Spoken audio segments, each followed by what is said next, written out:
Ready? Wake up. It's time to talk about Hunger Games. Hi, I'm Nulz.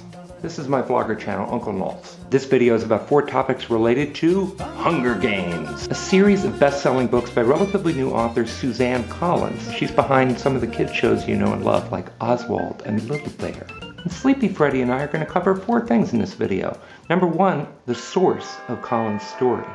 Number 2, we're going to talk a bit about the fan websites that you can find more information for your insatiable appetite. And number 3, we're going to look at the film itself, because it's being produced by Lionsgate and being cast as I speak. And finally, 4, we'll talk about some of the fan trailers and some pretty cool scenes already done by amateurs. You have to win, Katniss. I promise. I'm getting the sense that Freddy's not as committed to this video as I am. I'm guessing you fall into one of 3 districts. District 1, you're totally obsessed about the books and the movie series, like me. District number 2, you've heard about them, but you're a little freaked out. Okay, who wouldn't? The plot does involve 24 kids being forced by a futuristic capital into a live televised arena where they have to compete for their lives. Only one can survive.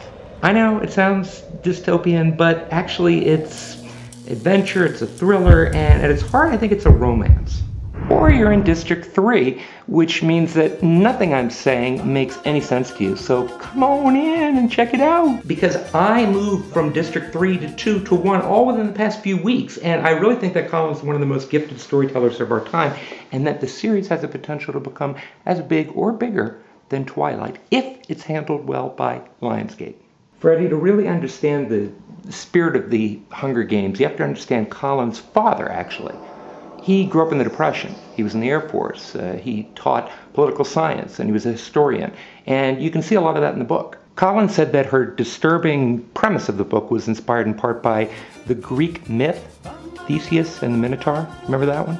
But it's packed with these Roman influences too, including the characters' names. But the story is brought to life in a contemporary way by commenting on reality television and media and modern war and politics and poverty. All right, Freddy, let's talk about fan sites, because there are many.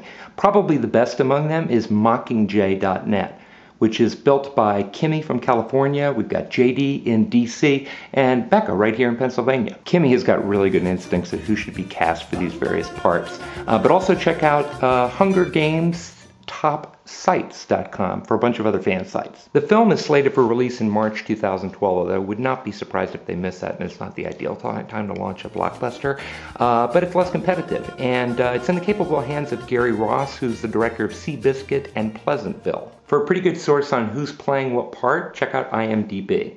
There have been a lot of rumors floating around. Freddy and I are going to keep our favorites to ourselves. I love the storyline so much that I'm very concerned about the film. You can tell by the fan trailers that it could go a lot of different directions. Check out my favorite in the Pipio, but also check out a really good adaptation, amateur creation of a key scene. You have to win, Katniss. I promise. I will win for the both of us. Which involves Katniss and Rue, who reminds her of her sister, Prim. You might cry. So, we'll see you on the fan sites. Oh, that woke you up, did it? May the odds forever be in your favor.